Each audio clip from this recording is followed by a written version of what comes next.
इस विश्लेषण में सभी का स्वागत है। आज हम एक बेहद ही दिलचस्प विषय पर गोता लगाने वाले हैं।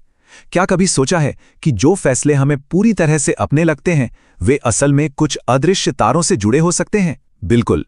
आज हम यही उजागर करने वाले हैं कि कैसे इंसानी दिमाग सूक्ष्म तरीकों से प्रभावित होता है और कैसे इन्हीं मनोवैज्ञानिक ट्रिगर्स का इस्तेमाल करके डिजिटल दुनिया में करोड़ों के मुनाफे कमाए जा रहे हैं। ये सफर इंसानी दिमाग की गहराइयों से लेकर वायरल कंटेंट के पीछे के विज्ञान तक जाने वाला है। तो चलिए शुरू करते हैं। ठीक है, आइए इसमें गहराई से उतरते हैं। आज के हमारे इस सफर का रोड मैप कुछ इस तरह दिखेगा। हम शुरुआत करेंगे इंसान के दिमाग और अदृश्य मनोवैज्ञानिक खेलों से। उसके बाद हम नियंत्रण के 4 तरीकों और हेरफेर के चक्र को तोड़ने के उपायों को समझेंगे। फिर हम अपना रुख डिजिटल दुनिया की तरफ करेंगे और जानेंगे कि कैसे बड़े पैमाने पर ध्यान खींचा जाता है, कौन से कंटेंट निश सबसे ज्यादा मुनाफे में है, और अंत में समझेंगे मानवीय तत्व के सबसे बड़े लाभ को। भाग 1, अदृश्य मनोवैज्ञानिक खेल, दिमाग की कार्यप्रणाली।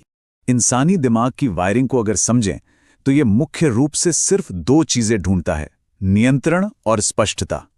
जब दिमाग को लगता है कि हालात पर उसका कंट्रोल नहीं है या चीजें साफ नहीं हैं, तो वो तुरंत सतर्क हो जाता है और सवाल उठाने लगता है। लेकिन जैसे ही उसे सुरक्षा का एहसास होता है, अवचेतन मन बिल्कुल रिलैक्स हो जाता है।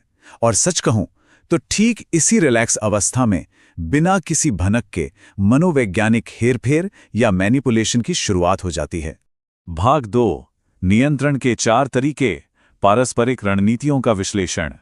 पहली रणनीति है विकल्प का भ्रम या इल्यूजन ऑफ चॉइस। ये बड़ा ही दिलचस्प है। इसमें किसी को ऐसा महसूस कराया जाता है कि गाड़ी का स्टीयरिंग उसी के हाथ में है, जबकि असल में उसे सिर्फ वही विकल्प दिए जाते हैं जो मैनिपुलेट करने वाले के फायदे में हो। उदाहरण के लिए, जब माता पिता बच्चे से पूछते हैं, खाना खाने से पहले पढ़ाई करोगे या खाने के बाद, यहां फोकस असल मुद्दे से हट गया।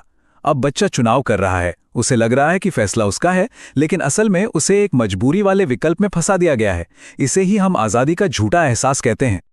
और ये बहुत ही शानदार ढंग से हमारी दूसरी रणनीति को दर्शाता है, एंकरिंग प्रभाव। ये वो स्थिति है जहां दिमाग को जो पहली जानकारी मिलती है, वही हर अगले फैसले का आधार या एंकर बन जाती है। मान लीजिए, शॉपिंग करते वक्त एक जैकेट पर 20,000 रुपए का टैग दिखा। अब वो 20,000 रुपए दिमाग में सेट हो गए। तुरंत बाद अगर वही जैकेट 5,000 में दिखे तो वो अचानक बहुत सस्ती लगने लगती है ना? ये फैसला उस जैकेट की असली कीमत पर नहीं, बल्कि उस पहली वाली जानकारी से की गई तुलना पर आधारित होता है। तीसरी रणनीति है लव बॉम्बिंग। ये तब होता है जब शुरुआत में ही किसी पर बहुत ज्यादा ध्यान और प्यार बरसाया जाता है। इससे होता क्या है, दिमाग में डोपामाइन का लेवल रॉकेट की तरह ऊपर जाता है और उस खास अटेंशन की एक तरह से लत लग जाती है। लेकिन असली खेल तब शुरू होता है जब ये ध्यान अचानक से वापस ले लिया जाता है। दिमाग घबरा जाता है और फिर उस खोए हुए कनेक्शन को वापस पाने के लिए इंसान अपनी खुद की तय की गई सीमाओं को भी तोड़ने लगता है। ये एक बहुत ही गहरी निर्भरता पैदा कर देता है। चौथी और काफी डार्क रणनीति है गैस लाइटिंग।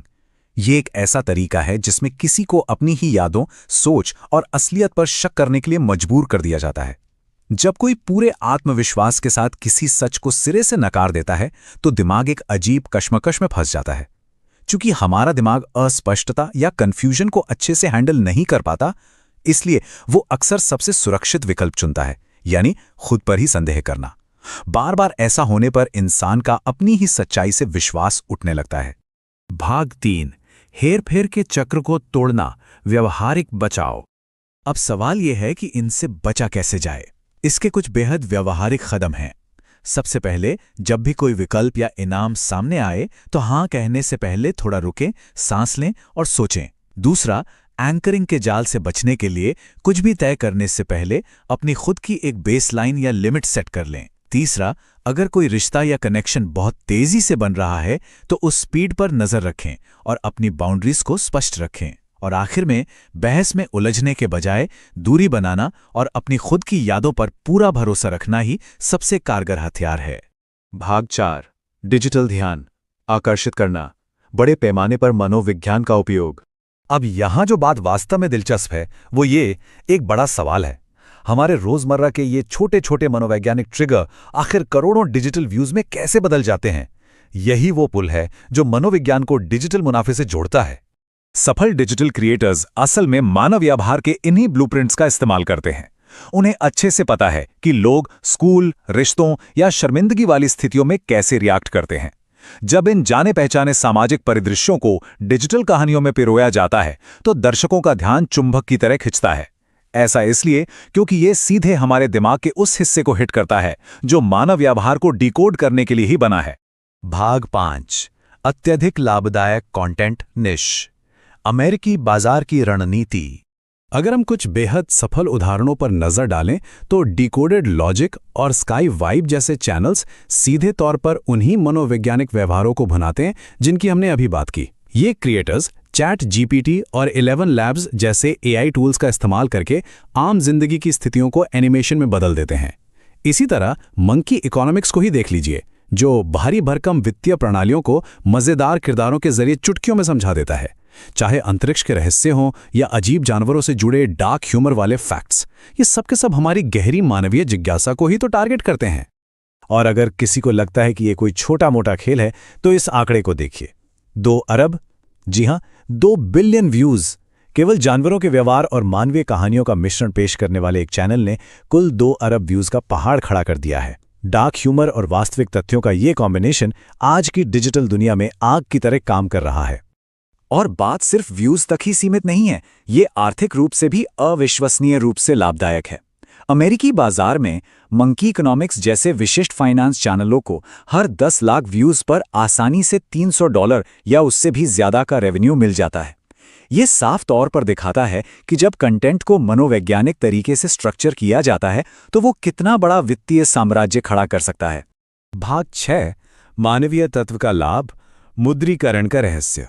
आइए आगे बढ़ते हैं और देखते हैं कि यह कैसे विकसित होता है, क्योंकि अब हम आधुनिक कंटेंट क्रिएशन की सबसे बड़ी बाधा के बारे में बात करेंगे कि एल्गोरिदम के बदलते दौर और अपडेट्स में कैसे टिका जाए। यह तुलना आज के डिजिटल युग का सबसे बड़ा सच बयान करती है। 100% शुद्ध एआई द्वारा बनाया गया कंटेंट जिसमें कोई मानवीय एहसास नहीं है, उसे आज तेजी से डीमोनेटाइज किया जा रहा है। एल्गोरिदम अब बेजान एआई वीडियो को बाहर का रास्ता दिखा रहे हैं। तो बचने का तरीका क्या है? असली सफलता की चाबी है इन डिजिटल रचनाओं में मानवीय मूल्य या ह्यूमन टच को जोड़ना। जो कंटेंट एआई की शक्ति और इंसान की प्रामाणिकता को मिलाता है, वही आज के समय में राज कर रहा है और कमाई कर रहा है। तो आखिर ये मानवीय मूल्य है क्या? ये कुछ बहुत ही खास तत्व हैं, जैसे कि चैट जीपीटी भले ही स्क्रिप्ट लिख दे या 11 लैब्स आवाज दे दे, लेकिन एक असली मानवीय स्पर्श, जैसे कि बोलने की सही गति, स्क्रीन पर आने वाले कैप्शंस, मजेदार इमोजी, कैपकट से जोड़े गए विजुअल कट्स और एकदम सटीक बैकग्राउंड म्यूजिक, यही वो जादू है जो दर्शकों को स्क्रीन से बांधे रखता है। टूल्स तो बस संसाधन देते हैं, लेकिन उन्हें किस मनोवैज्ञानिक गति और रचनात्मकता के साथ पेश करना है, यही वो हुनर है जो असल में लोगों का ध्यान खींचता है। और इसी के साथ हम इस विचार उत्तेजक सवाल पर पहुंचते हैं। अदृश्य एल्गोरिदम और हेरफेर द्वारा चलाई जा रही इस दुनिया में क्या वास्तविक मानवीय जागरूकता ही हमारी सबसे बड़ी संपत्ति नहीं है? चाहे बात रोजमर्रा की जिंदगी में मनोवैज्ञानिक हेरफेर से बचने की हो या फिर डिजिटल दुनिया में एक बड़ा साम्राज्य खड़ा करने की, क्या ये सच नहीं है कि इंसान के दिमाग को समझना और उसमें असली मानवीय भावनाओं को पिरोना ही सफलता की सबसे बड़ी कुंजी है? सब कुछ प्रोग्राम्ड और ऑटोमेटेड लगने वाली इस दुनिया में एक जागरूक इंसान होना ही सबसे बड़ा गेम चेंजर है। इस पर जरूर विचार कीजिएगा।